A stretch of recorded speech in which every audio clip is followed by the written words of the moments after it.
doctor Archila viene con la conferencia, con la charla sobre el régimen de beneficios por colaboración. Él es director del Departamento de Derecho Económico de la Universidad Externado de Colombia.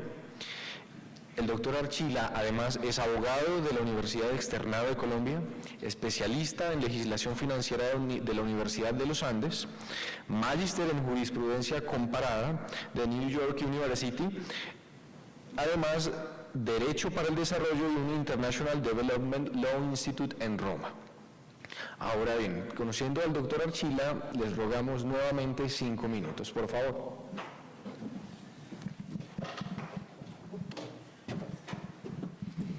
Buenos días. Mil gracias a la Asociación Bancaria por esta invitación y definitivamente felicitaciones por haber mantenido la preocupación porque exista este foro de discusión de temas de competencia.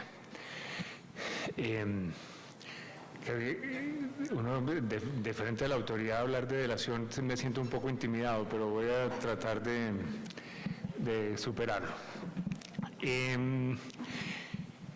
El contexto de delación, digamos, tiene una racionalidad que es la racionalidad básica de análisis económico de las disposiciones procesales, en particular de las que tienen que ver con procedimientos sancionatorios.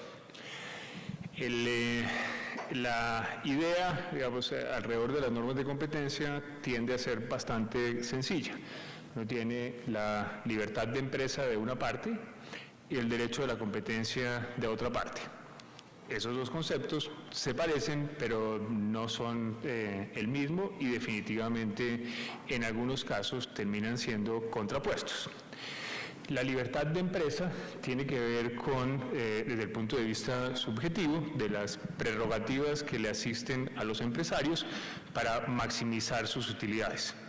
Es decir, la persona puede decidir en qué actividad va a ingresar, cómo va a desarrollar esa actividad y qué es lo que va a hacer dentro de su actividad. La teoría que está detrás es que existe una simbiosis entre el interés particular y el interés público en la medida en que el Estado proteja la libre empresa. Esas entidades tienen la capacidad de dedicar los recursos que son escasos de una sociedad a que produzcan el mayor bienestar posible en toda la colectividad. En ese proceso, las entidades del sector financiero tienen digamos, están resaltadas, son particularmente importantes porque no solamente cumplen esa función para sí mismas y para sus accionistas, sino que irrigan esa capacidad a través del efecto multiplicador y el crédito, etcétera, en toda la economía. Existe un número de circunstancias en que esa libertad de empresa implicaría que las personas les va mejor no compitiendo. Un acuerdo de precios, una repartición de mercados, definitivamente atendería mejor los intereses de los particulares. Si los bancos resuelven decir que van a ponerse de acuerdo en las tasas a las cuales van a dar sus créditos, es un mercado oligopólico, pueden incrementar esas tasas y irían a ganar mucha más plata. El artículo 333 no solamente protege la libre empresa, sino que también dice que la libre competencia es un derecho de todos. En esa medida, las disposiciones de libre competencia son restricciones, son limitaciones que se le imponen a la libertad de empresa para que los beneficios de una economía de mercado efectivamente se irriguen a todos y que no se queden solamente en cabeza de quienes están desarrollando las actividades empresariales. Okay. Existe un balance entre la libertad de empresa y la libre competencia, y ese balance se obtiene señalándole a los particulares: usted no puede realizar estos acuerdos, y si tiene posición dominante no puede abusar de esa posición dominante. Con esto lo que quiero recordar, porque todos ustedes lo deben haber sabido o uno lo intuye, es que un acuerdo de precios o un abuso de posición dominante es rentable, se gana plata, y se gana plata inclusive por encima de aquello que se recibiría cuando uno está en libre competencia, ¿sí? De esa manera, cuando se piensa en las sanciones que se van a poner, las sanciones son una amenaza, son un desestímulo, son la idea de que la persona debe pensar: bueno, si yo ingreso en este cartel, me dedico a este acuerdo de precios, entonces las posibilidades que tengo de tener utilidades para mi empresa son las siguientes: $1 millón, $2 millones, $3 millones, la cifra que corresponda. Y el valor de las multas debería ser tan grande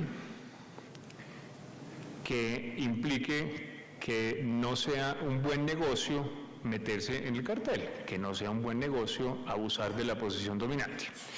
Ese análisis le corresponde, digamos, desprovisto de cualquier concepto moral o de que uno le tenga de alguna importancia a cumplir con la ley y no hacer daño, etcétera. Pero ese análisis solamente se puede hacer a nivel de los bancos, o digamos, porque pensando que sean bancos o las entidades financieras o las entidades que estén involucradas en la conducta anticompetitiva. Y hay, por lo tanto, un número de previsiones en la ley que intentan romper esa lógica, que intentan meterse y atravesarse y decir: no, vamos a crear una disrupción en el análisis económico que permitiría que se incurriera o que las personas se involucraran en esas prácticas, porque al final del día terminan siendo rentables. Un buen ejemplo fueron inicialmente las sanciones personales.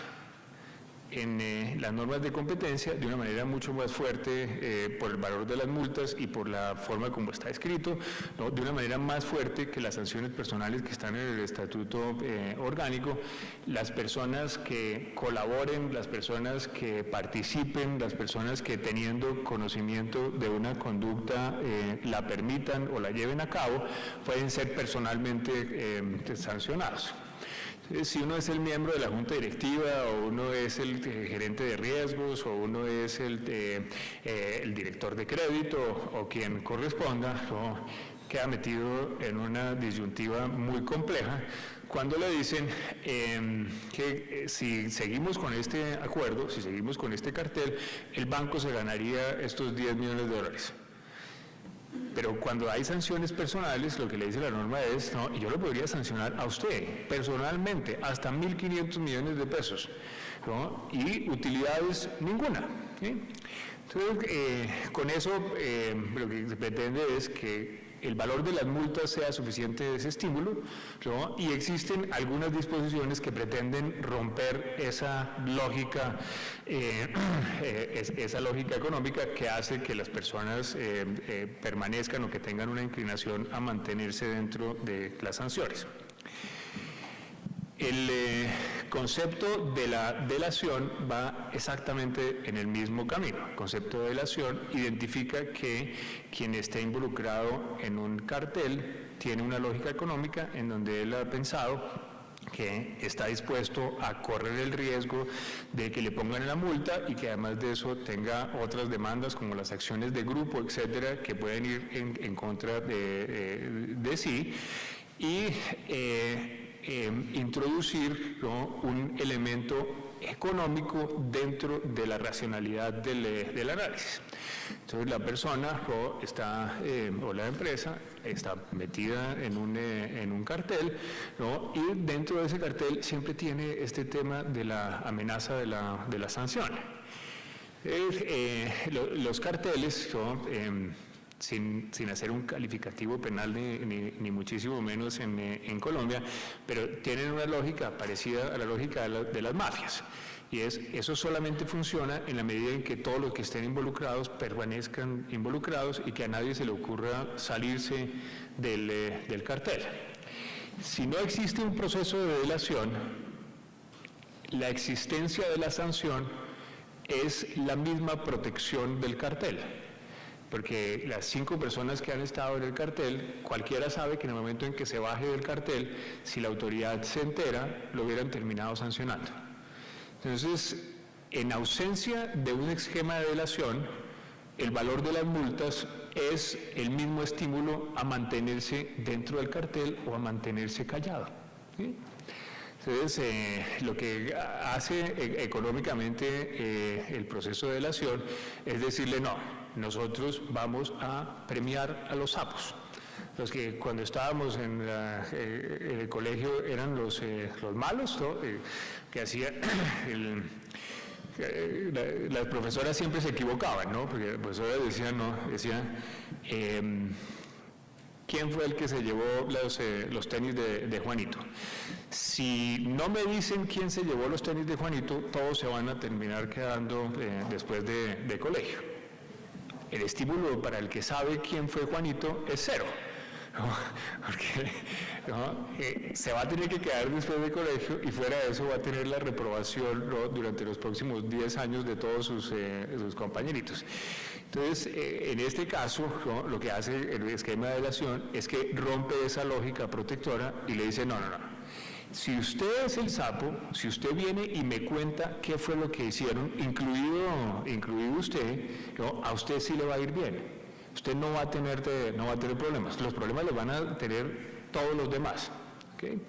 Entonces, esa es la lógica que está detrás del proceso de delación, detrás de las instituciones de la delación, que de hecho se han vuelto muy populares en todas las autoridades. Es como las autoridades de competencia, lo mismo que todos los reguladores, ¿no?, tienen modas, tienen juguetes, tienen cosas que se les van volviendo importantes, ¿no?, y el juguete, en el buen sentido, el juguete de moda hoy en día es la delación. A eso es a lo que están consagradas todas las autoridades.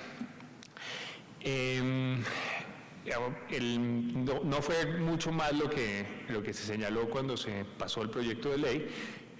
Se señaló que efectivamente era importante como un instrumento para combatir las prácticas comerciales restrictivas, que era importante para detectarlas y para reprimirlas, y que se tenía evidencia de que había sido útil en un número plural de otras jurisdicciones. Okay. ¿Quiénes son las personas que pueden acudir a los procesos de delación?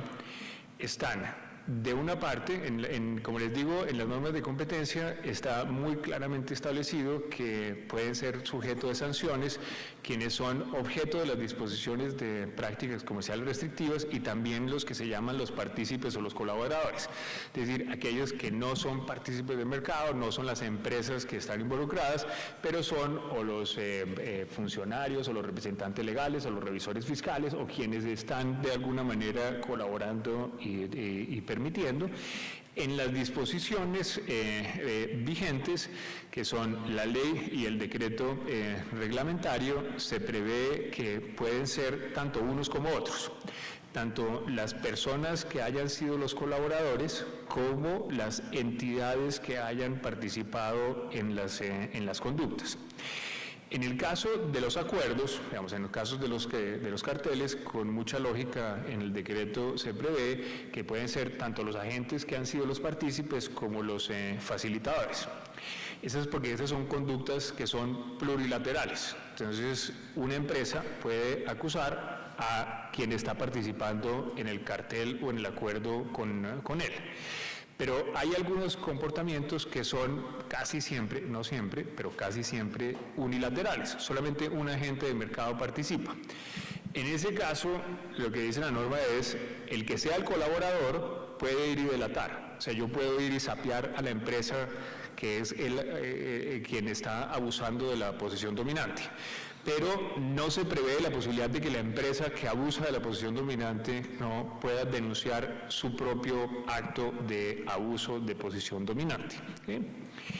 Y queda un tema por verse, porque hay una asimetría entre la ley y el decreto. En la ley se habla de cualquier comportamiento que sea contrario a las normas de libre competencia, y de acuerdo con la misma 1340, esos son actos, acuerdos, abusos de posición dominante, pero también operaciones de integración no informadas y la desatención de las instrucciones que haya dado la Superintendencia de Industria y Comercio, o el no cumplimiento de las condiciones que se hayan impuesto en integraciones o cuando se terminen procesos por garantías. Esas últimas tres no quedaron en el decreto, pero están en la ley.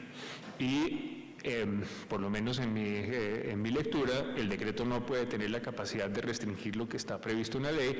Luego, por esa conclusión, yo creo que si un colaborador denunciara una integración no autorizada, o un colaborador denunciara una desatención de instrucciones que dé la superintendencia, o un colaborador denunciara la desatención de el cumplimiento de las órdenes que se han dado con una integración, o con las que hayan sido la consecuencia de una terminación por garantías, en ese evento esa persona también debería tener el acceso a los procesos de delación.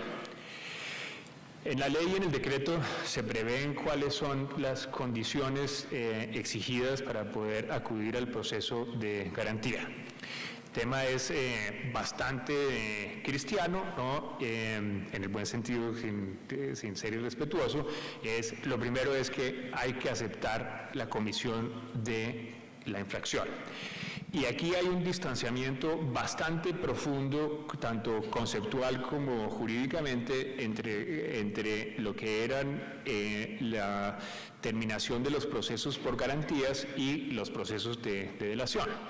En la terminación de los procesos por garantías, la persona, una vez se le había iniciado la investigación, tiene la posibilidad de decir: yo voy a suspender lo que se está haciendo, y usted no entra a hacer un pronunciamiento jurídico sobre si eso era legal o ilegal. El mercado se ve liberado de una conducta que la superintendencia ha considerado en principio que distorsionaba el mercado, pero no hay un juicio de valor respecto de ese comportamiento.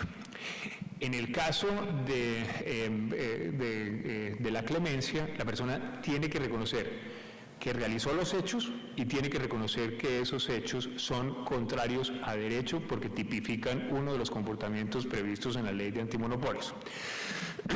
Y menciono esto porque en el análisis que se tiene que hacer caso a caso, cuando quieranlo o no los funcionarios de los bancos estén involucrados en este tipo de temas, pero los asesores definitivamente sí en todos los casos, hay una diferencia cualitativa muy significativa, porque las únicas consecuencias que se derivan de la comisión de un acto contrario a la libre competencia no son la posibilidad de que la Superintendencia de Industria y Comercio sancione. Existen, de una parte, las acciones de grupo, es decir, el grupo que haya sido afectado podría pedir una acción indemnizatoria, y en este momento hay en curso un número plural de investigación, de procesos ante los jueces de la República, con unas solicitudes de indemnización muy cuantiosas. Y en el caso de los colaboradores existe la posibilidad de las acciones sociales. Entonces, en el evento de terminación por garantías, la persona no tiene que hacer ese análisis porque queda con el 100% de su posibilidad de defenderse en los procesos judiciales. En el caso de entrar en un proceso de delación, con algunos enredos procesales que no vamos a tener tiempo de mirar, pero la persona, al momento de reconocer que participó en el cartel o que participó en el acto, pues queda en una posición bastante difícil después para poder defenderse en un proceso, en una acción de grupo, o si fue un colaborador, en una acción social que se dirigiera en contra de ellos. El segundo elemento es que tiene que suministrar evidencia, tiene que dar pruebas. Y en ese sentido, ¿no?, hay un requerimiento que no puede estar escrito, sino que depende de cada caso. Y depende de cada caso porque la persona puede ir y llevarle la noticia a la superintendencia de algo que la super no conocía. En ese evento, el valor agregado, lo que se le entrega a la superintendencia como valor agregado, pues puede ser identificación de los partícipes, a dónde puede ir la superintendencia a practicar sus pruebas, los computadores de quién puede recoger, etc.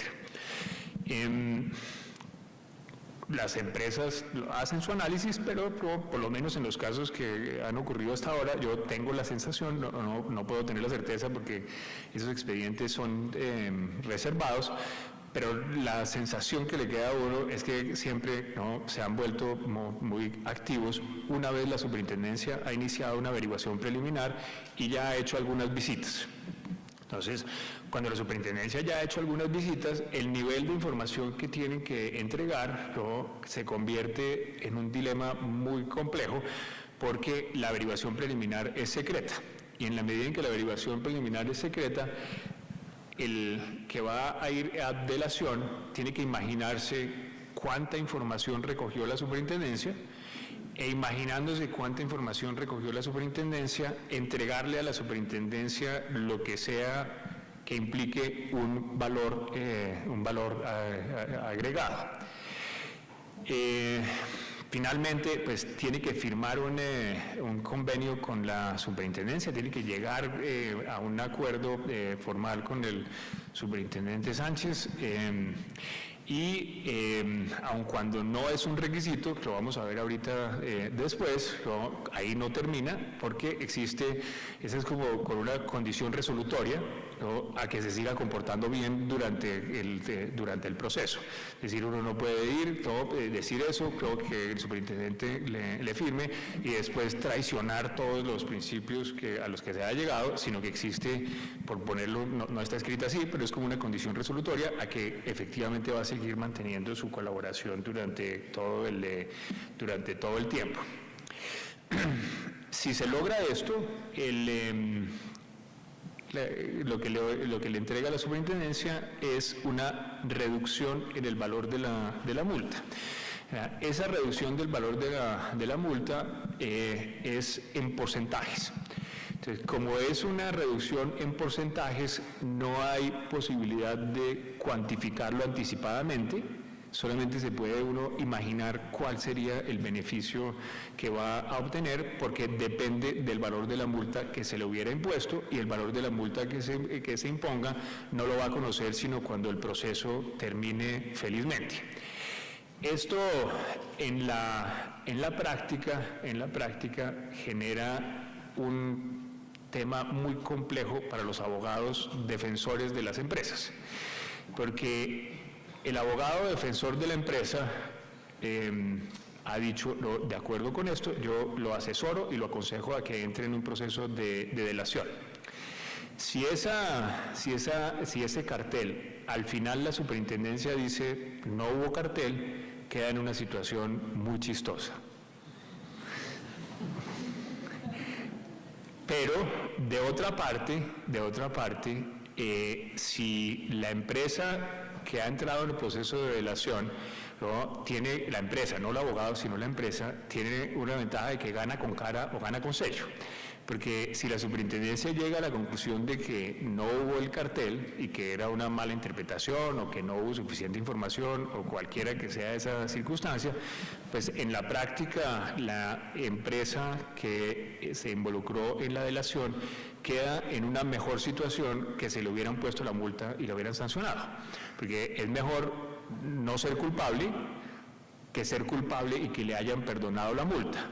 Entre otras, por lo que les mencionaba, que y lo hemos visto, no hay ninguna norma que diga que así tiene que ser, pero se ha visto que tan pronto la super abre una investigación, algún abogado acucioso presenta una acción de grupo, no exactamente por los mismos hechos. Entonces, esta posición en que queda la empresa y que queda el abogado, ¿no? Pues requiere de muchos análisis y de muchas implicaciones que algunos de los que tenemos la fortuna de estar involucrados en algunos de esos casos vamos a tener que ir aprendiendo. No están de una manera, salvo el primero que entre, ¿no? Entra con el 100%, y de ahí para abajo, ¿no? Están en porcentajes, y esos porcentajes los determina el superintendente dependiendo de qué tan efectiva haya sido la participación de quien delató y de la calidad de la información que hubiera entregado. Okay. Un tema muy inteligente, para mi gusto, que se incluyó dentro del decreto más reciente, tiene que ver con las posibilidad de delatar otros carteles. Entonces, hagan de cuenta que la Superintendencia de Industria y Comercio va y hace una visita, está en una averiguación preliminar, ¿no? Y entra en delación por alguien entra en delación, una empresa A entra en delación por en el mercado 1. ¿Sí? Y una segunda empresa que ya no va a tener el 100%, sino que va a tener menos del 100% de los beneficios, entra de número 2. Pero esas empresas no solamente tenían el acuerdo de precios en el mercado 1, sino que también tenían acuerdos de precios en el mercado 2, 3 o 4, que suele suceder. Si la empresa que entró de 2, de 3 o de 4, ¿no? Aprovecha esa oportunidad y dice, es que no solamente lo hacíamos para este producto, también lo hacíamos para este, esa empresa queda de primera en el mercado 2, en el mercado 3, en el mercado 4, pero además de eso se le pueden dar 15% más de beneficios en el mercado inicial, entonces puede llegar casi al 100% si hubiera estado de número 2. Entonces esto genera una cadena muy importante como una cascada de delaciones que puede ser relevante, y una que no he visto, y espero que mis clientes no se pongan furiosos por decirlo, pero una que fácilmente la super de la I100 lo puede deducir, ¿no? Lo que están haciendo, entonces, en algunos momentos se vuelve perverso, ¿no? Que en los interrogatorios de parte le dicen, diga cómo sí o no, usted no tiene conocimiento de ningún otro cartel. Entonces, cuando le preguntan, diga cómo sí o no, usted no tiene conocimiento de ningún otro cartel, ponen a la persona en un dilema súper complicado. Que la persona miente, digamos, y dice no. Si la persona miente y dice que no, está expuesto a que lo metan a la cárcel por perjurio, si efectivamente hubiera estado, pero además de eso pone en riesgo no lo que hubiera podido obtener en el mercado 2, en el mercado 3 y en el mercado 4, sino que mintió en el proceso de delación en el cual está involucrado. Entonces, si uno con esta previsión hace esa pregunta justo de entrada, ¿no? Se asegura no solamente que exista el estímulo, sino que exista una amenaza para que las personas que se involucren no solamente delaten de un mercado, sino de absolutamente todos los mercados.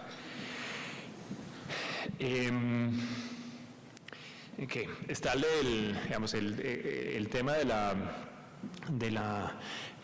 esta condición resolutoria, y es que quien ingrese en un proceso de delación tiene que comportarse juiciosamente durante todo el resto del proceso, tiene que seguir colaborando, no puede negar las condiciones en las cuales los hechos que inicialmente ha reconocido, tiene que prestar su colaboración si es una persona natural, o poner los medios que disponga para que las personas naturales que estén vinculadas a la sociedad puedan puedan seguir funcionando.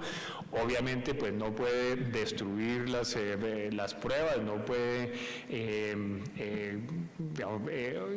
no puede hacer nada que implique obstruir la investigación.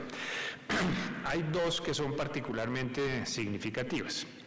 Una condición prevista en la ley es que no puede ser beneficiario de los beneficios por delación quien haya sido el promotor del cartel. Es decir, quien haya sido el instigador, quien haya tenido la idea, quien haya realizado las gestiones tendientes a que se logre ese cartel, esa persona no puede ingresar en el proceso de delación. La superintendencia, digamos, no tiene la tendencia a favorecer mucho que haya esa discusión. Entonces en el decreto está previsto que hay una presunción de que quien llega en delación no es el delator, y eso lo que impone es una carga de la prueba de otras personas que quieran bajarlo del primer lugar o del segundo lugar en donde esté, para meterse ellos en primer lugar o en segundo lugar, de demostrar que ese que está en ese sitio era el delator. Si se demuestra que era el delator, esa es una de las causales por las cuales se puede perder los beneficios de colaboración. Y una que a mí me genera bastante inquietud es en el evento en el cual una empresa entra en delación, se previó que automáticamente las personas que hayan sido los colaboradores están dentro del mismo proceso de delación. Entonces, si se hubiera iniciado la investigación en contra del representante legal, del gerente de compras, de riesgo, cualquiera que hubiera sido el que físicamente lo hubiera llevado, a ellos también les hubieran hecho investigaciones personales. En este caso, ellos entran dentro del proceso de delación. Y en el decreto se previó que si la empresa lo pierde, automáticamente la persona natural lo pierde, ¿no? Y a mí ese me genera como una inquietud, porque realmente cuando la persona jurídica entra en el proceso de delación, para que los funcionarios o quienes hubieran sido los colaboradores mantengan los derechos de colaboración, de delación, tienen que colaborar, tienen que portarse bien, etc. Entonces, si la empresa traiciona su compromiso, pero los personajes individuales han seguido juiciosos, siguieron yendo, dijeron lo que tenían que decir, entregaron todos sus archivos, etcétera, no, yo creo que no debería haber esa automaticidad en que se pierdan los beneficios por colaboración. Algunas particularidades, digamos, el centro de gravedad está en cabeza del superintendente delegado, digamos, es donde se hace, y ahí hubo una discusión grande en el proceso de decreto. Yo creo que eso quedó bien pensado. Yo creo que quien debe tener los instrumentos, las capacidades, las fortalezas, los poderes, es el delegado, que es el que hace la investigación, y no el superintendente, que es quien toma las decisiones. Hubo una discusión mucho sobre cómo debía presentarse la solicitud, ¿no? En algún momento puede terminarse como una carrera de carros, no todo el mundo tratar de llegar de primero, y se dejó abierto para que se pueda presentar verbalmente, por escrito, de cualquier forma.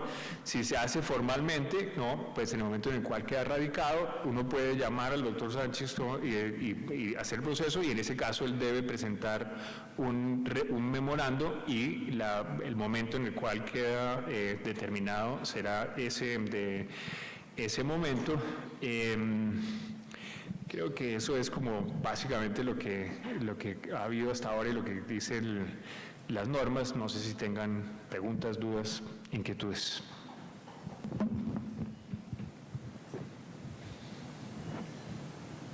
¿Me fue bien entonces? Vale, mil gracias.